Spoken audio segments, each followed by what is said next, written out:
Baiklah, seterusnya kita akan pergi ke langkah yang seterusnya untuk tutorial ini adalah menghasilkan laporan akaun bisnes.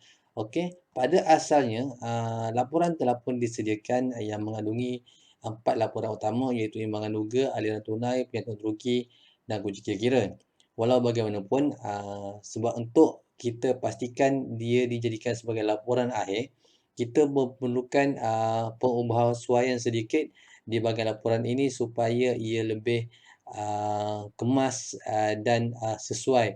Okey, kerana di dalam laporan ini ia telah pun diletakkan secara default. Okey, katakanlah contoh di bahagian imbangan duga ni, mungkin ada beberapa perbelanjaan yang anda tidak gunakan dan ia akan menghasilkan angka kosong seperti ini ataupun angka dash. Jadi jika kita nak print ataupun nak hasilkan dia ke dalam bentuk PDF, kita kalau boleh ingin hilangkan setiap item ini. Okey, oleh kerana laporan imbangan duga ataupun laporan-laporan lain kita telah protect sheet, okey, anda perlu membuat salinan laporan, setiap laporan ke dalam sheet tab yang baru. Okey, caranya adalah mudah saja. Anda pergi ke hujung sini, okey. Anda tekan right click, anda tekan copy. Okey. Anda pergi ke bahagian tambah di bahagian sini, tambah dan apa kira right click semula, anda terus paste. Okey. Paste. Seperti ini. Okey. Lepas paste, anda pergi ke bahagian review. Anda pergi ke bahagian view. Anda klik pada grid lines. Okey. So, dia akan jadi macam ni. Kemudian anda delete bahagian ni. Okey.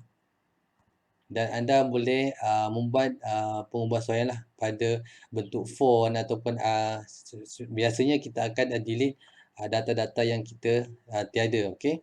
So, seperti belanja staff. Kita delete. Okey. So, dia akan lebih kemas untuk bisnes anda lah. So, tak adalah bila kita buat report tu, kita banyak angka-angka item tapi tak ada angka. So, bila jadi macam ni, so dia dah settle. So, anda boleh pergi ke bahagian file, okey, ataupun anda pergi control P. So, dia akan pergi ke control P di sini. So, anda boleh buat adjustment untuk sama ada anda boleh print dia, okey, print ataupun anda boleh save ke dalam bentuk PDF. Okey, anda boleh pergi ke print to PDF.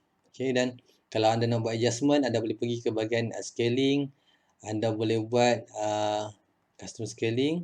Anda pergi ke bahagian header margin. Anda pergi horizontally. So, dia akan terletak di tengah-tengah seperti inilah. So, dia nampak lebih kemas untuk bila anda ingin print. Okey. So, bila dah selesai, anda boleh terus, saya contohkan sini, saya buat dalam bentuk PDF. Print to PDF. Okey. Dan tekan print sajalah. So, dia akan save dalam bentuk PDF.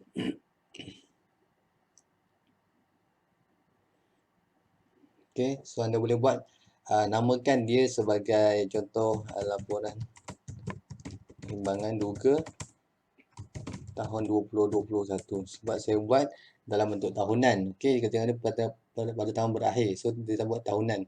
Okey, kalau anda buat bulanan, buatlah laporan imbangan duga bagi bulan Mac. Okey, contohnya macam itulah. Okey, save. So, dia dah akan save. So, sheet yang anda copy tadi, so anda boleh delete sebab yang ni tak ada kena-mena dengan formula. Okey, ni bukan formula lah. So, yang ni kita dah print daripada yang asal. So, anda boleh terus delete yang ni. Yang sheet satu, pastikan sheet satu bukan benda lain. Sheet satu. Kemudian anda pergi kembali dan pergi ke aliran tunai. Proses yang sama juga. Anda pergi ke hujung ni. Anda tekan copy. Okay, anda tekan tambah. Pergi ke hujung semula dan anda tekan Ctrl V. Okay, Ctrl V saja. Anda pergi bahagian view. Grid lines. Okay, anda boleh padam yang ni bahagian kolom yang terakhir di sini. Delete. Okay, anda boleh buat adjustment lah pada item-item yang tidak berkenaan dengan anda punya laporan. So, anda boleh delete yang ni. Okay. So, delete juga yang bahagian yang tiada angka lah. Basically, yang tiada angka kita akan delete. Okay, yang ni delete. Ni juga delete. So, dia akan jadi macam ni. So, nanti lebih kemas dan Ctrl P semula. Proses yang sama juga. Pergi ke bahagian normal margin. custom margin, anda pergi horizontally. So, dia dah terletak seperti ini. Anda tekan print. Okay, kemudian anda pergi ke bahagian laporan aliran tunai. Okay, tahun 2021. Okay. Kemudian setelah selesai anda pergi ke bahagian sini, anda delete balik semula supaya dia tidak akan mengganggu untuk proses kita yang seterusnya. Penyatuan terugi sama juga prosedur.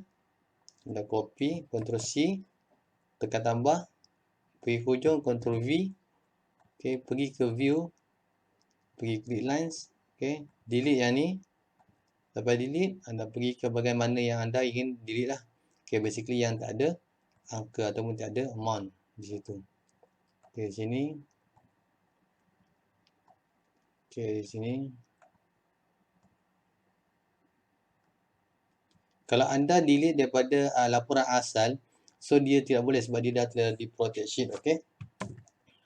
Kemudian pergi Ctrl P. Pergi ke margin juga. Pergi custom margin. Horizontally. So dia akan jadi duduk center. Print to PDF. So yang anda buat laporan untung rugi tahun 2021. Okay. Alright. So yang ni kemudian dah boleh delete lah. Delete sheet part. Delete. Okay. Pastikan anda double check bila anda ingin delete suatu sheet tersebut. Okay. Anda Ctrl C semula. Ingin tambah. Anda pergi sini dan anda Ctrl V. So di sini sebenarnya bila kita buat adjustment seperti ni, kita ada kebebasan untuk membuat adjustment pada kita punya laporan supaya dia lebih sesuai dengan kita. Kadang-kadang ada orang yang nak ubah dia punya font. Okay, so benda ni bila kita dah copy seperti ni, so anda dah boleh ubah, adjust ikut kesesuaian anda lah. Okay, di sini saya tak ada masalah, semua dah ada sebab ini tak ada yang kosong. So saya terus Ctrl P.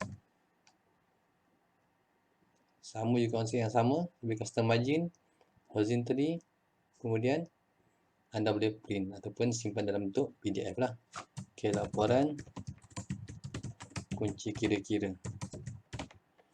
Okay, tahun 21.